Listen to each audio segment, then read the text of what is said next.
नमस्कार। फोक brain channel में आपका स्वागत है।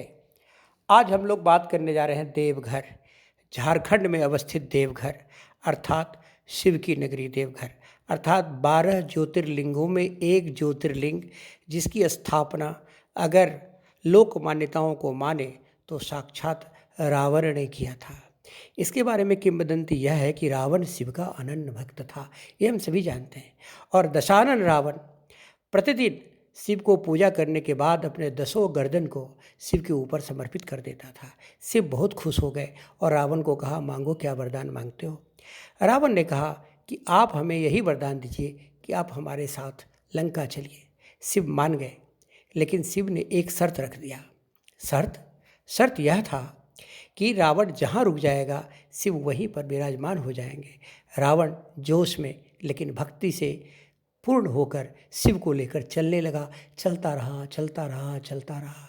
उसी बीच में रावण को लघुशंका आया। रावण क्या करे, बहुत वेग से था।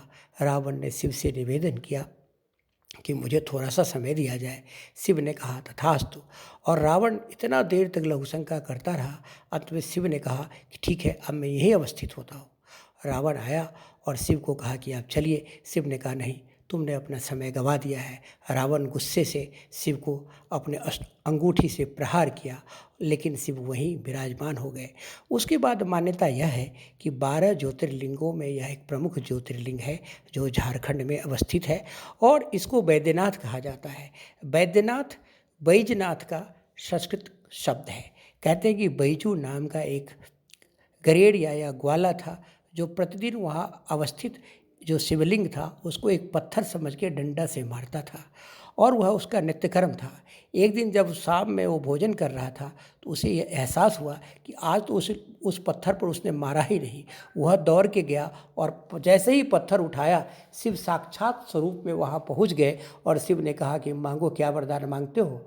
बैजी को ध्यान हुआ कि वह तो साक्षात शिव के लिंग पर प्रहार कर रहा था। उसने कहा कि आप हमें यही वरदान दीजिए कि आपके साथ यह मेरा नाम अमर हो जाए। और कहते हैं उसी दिन से उसका नाम बैद्यनाथ हो गया, बैजनाथ हो गया, जो बाद में बैद्यनाथ धाम से परिवर्तित हुआ। तो कहते हैं कि शिव के जो 12 ज्योतिर्लिंग है उसमें एक लिंग यह भी है और यह लिंग एक ऐसा है जहाँ पे शैव और शाक्त दोनों पूजा करते हैं, जहाँ पर शिव अपने बहुत ही उग्र स्वरूप में हैं, जहाँ पर कोई भी भक्त अगर जाता है तो उसकी मनोकामना पूरी होती है। जहाँ पर सुल्तानगंज से गंगाजल लेके लोग जाते हैं, शिव की आराधना करते हैं, अर्चना करते हैं, कांवर लेके जाते हैं और हर हर बम बम महादेव का नारा लगाते हैं।